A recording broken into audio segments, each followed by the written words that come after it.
everybody, and welcome to another episode of Talk Heathen. I am your host for today, Objectively Dan. You may usually know me from hosting the Friday night production of the Atheist Community of Austin, Truth Wanted, but I am here today on this fine Sunday afternoon to host Talk Heathen with you, and I'm joined by what's going to be a continuing co-host of Talk Heathen. This is JMike. JMike, welcome to the show. Yeah, I mean, it feels really good to finally have someone say that so that I can now brag about it and things like that, which is great. I've been like holding it in, like, oh, I can't say much.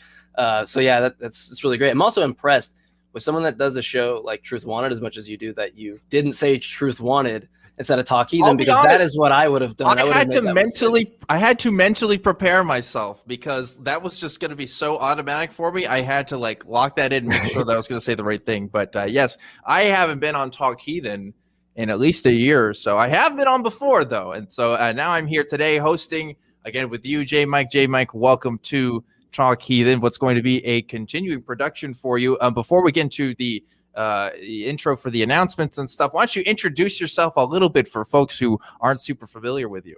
Yeah, thank you. First I would state, just like a lot of people watching, I've been a huge fan of the ACA and all the content that the ACA produces. And so for me, it's still kind of a pinch thing to know that I get to associate and work with you guys is really cool. But what I like to do is, I just like to have these types of conversations. I didn't really grow up in a necessarily religious home or anything. I had parents that were religious. I just had a little bit more leeway to navigate through these types of conversations. And that led me into just like having a weird obsession with like philosophy and things like that when I was younger, and science and things like that, to try to get to how I can understand the world around me. And so that's prompted me to start a podcast with a buddy of mine called Axioms on Trial. We talk about science, theology, philosophy. A lot of it's focused more on the philosophical arguments that theists break down or show, and we try to break that down into like normal language, and then and try to dive into the premises and what's wrong or how it doesn't logically follow, those types of things. So basically just really nerdy stuff is kind of the amalgamation of what I like.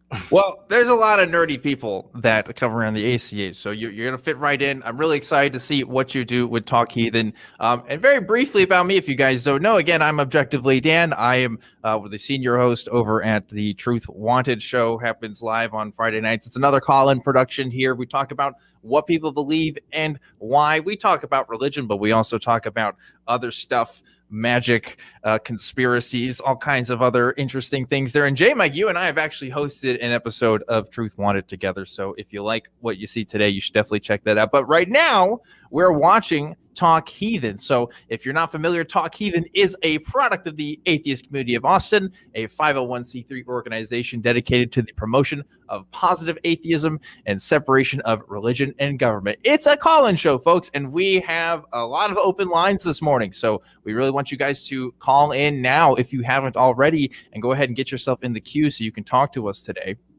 So if you're already a fan of Talk Heathen, then you already know there's a couple of different ways to support this show and the ACA. One of those ways is to become a member. You can click the join button below the video to do that. You get cool little emoticons there. You should definitely check that out if you haven't already. If you're commenting now, you'll probably see some people posting them. You can also support us on Patreon, and the link for that is patreon.com/TalkHeathenTube. So check that out too. That's going to be in the description as well. We now have a channel that houses all of the shows of the ACA in audio podcast form. So if you like just listening to the show and not seeing our beautiful, beautiful faces, you should check that out. It's tiny.cc/AEN pod. And you can also become a part of the Talk Heathen community in the fan group, the fan Facebook page specifically, by going to facebook.com/groups/TalkHeathenFG. There it is right there. Cool stuff. If you want to continue the discussion after the show, you should join us in the Atheist Community Discord, our fan-run Discord server, and that's going to be tiny.cc/ACA Discord. We're going to be on there after the show, JMike and I are going to be answering your questions, stuff that we couldn't get to on the show today. So you should definitely check that out. And lastly here, you should also make sure to check out the newest version of the ACA show, The Nonprofits, which is going to air live today, actually right after this show, live at 3 p.m. today. So check that out, 3 p.m. Central Time. Definitely go check that out if you haven't already. And we are going to talk about our patrons later. We give a shout out to them later on in the show. But first, JMike, tell me what's up today, man. What's going on? What's been on your mind? I wanted to state the Discord thing that you mentioned for the ACA. Mm-hmm. Discord is a really, really good place to, like, I hear a lot of callers come in, they're like, I don't really know who I should talk with. I don't know many atheists, or I want to talk to a theist. I don't want to be in an echo chamber or something like that. Discord is a great place. You can talk with a lot of people. That's probably like majority of the conversations I have with the opposition will be there. And it's just good. It's good practice to understand what the person's you're talking to is trying to argue for, and digest it. And then it gets you a little bit more familiar with certain concepts or jargon or things like that. So like I'd really highlight the ACA Discord, or Discord in general. I think it's a really, really good tool. It is really cool. It is really cool. I've definitely talked to people on there that I would have never you wouldn't meet in real life. You know, I don't know, you get people with different interests and stuff. And it's like you go to some specific forum or subreddit that you really like, and you know, there's like a good group of people there, but it's all text, but instead they're just like talking to you. That's how I think of it anyway. The crew is now correcting me here. So here's the first correction from the crew of today. We'll see if they do it again, but the link for the podcast is actually tiny.cc/AEN podcasts. Excuse me. All right. Sorry. All right. But anyway, for those of you who exclusively find all of your links through somebody telling them to you rather than clicking in the description, there you go. I got it for you. So thank you, crew, for that. It's a Sunday. I'm excited to talk to a different audience than what I usually talk to. I hang around. I see Talk Heathen. You know, I mean, we everybody at the ACA, we kind of all watch each other's shows, and you know, we're all pretty supportive and stuff. So I'm excited to be on here today. And I'm very curious as to what kind of callers we're going to get today. What do you think? Who do you think we're going to talk to? Well, there's someone that's been in the queue for a while. In regards to faith healing, and they've been on for a while. Do you want to go ahead and bring them on? Well, I think, we can. We got a little bit of time here, usually before we get to some calls. I don't know. This is a good time for us to spitball here, JMike. We got to introduce. Yeah. I mean, look, this is fresh for people. They don't know you yet. Look, I wouldn't want to call you if I saw you on the screen. I'll be honest. You look you take that multiple ways. I'm just saying, like, you look intimidating. You got the beard and the mustache combo going on. You know, if I saw you on the street, I wouldn't mess with you. That's all I'm saying. That's good to know. I think when I stand up and you see my muscle mass, you go, okay, I can mess with that guy. Well, I don't know. I will say this: you've been talking a lot about presuppositionalists lately, so I'm wondering if you have any thoughts on that. I know we were talking a little bit before the show. Presuppositionalism is one of my favorite things to talk about. I mean, I don't respect the methodology because I mean, all really the methodology does is assert that your interlocutor's worldview is impossible, prima facie, without actually having to give the justification for what they're claiming, instantiates all of that. And so what I always find funny about this is that the assertion of knowledge within these conversations is usually based upon some interpretation, which is just a mental state of your own, right? And so one of the things I ask them is, how do you separate what essentially is just your phenomenological state, or what is just in your head, from actually being the case? And if they appeal to scripture and saying, well, God's revealed himself, which is why I can have the presupposition, we're still left with the differentiating certainty from just your belief that you're really, really confident it is the case. Yeah. And so I try to always, with precepts, it's always, I mean, can you give an account of certainty without begging the question to say God? And we don't have access to that for as far as I'm aware of. And so it all seems to be this interpretive thing that just asserts something, where I could just say naturalism is what you have to presuppose. And we've made no room, because we're just arbitrarily adding some precondition. Right.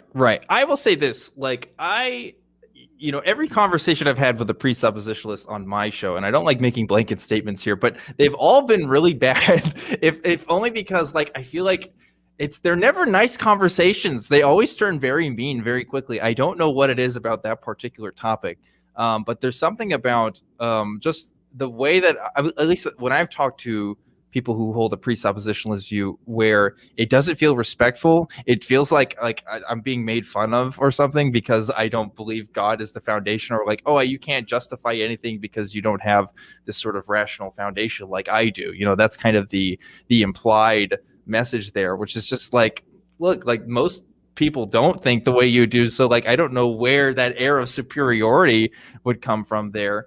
And it's weird on a level of something that's so viciously circular that you have the hubris to express some better alternative where what we're talking about is your interpretation. Like you just have some mental state that tells you you're very, very confident that's the case, but there's no actual case you can make for certainty, which is what you're advocating for. Right. And so it's like, it's just this level of hubris that I guess that's why I find it interesting.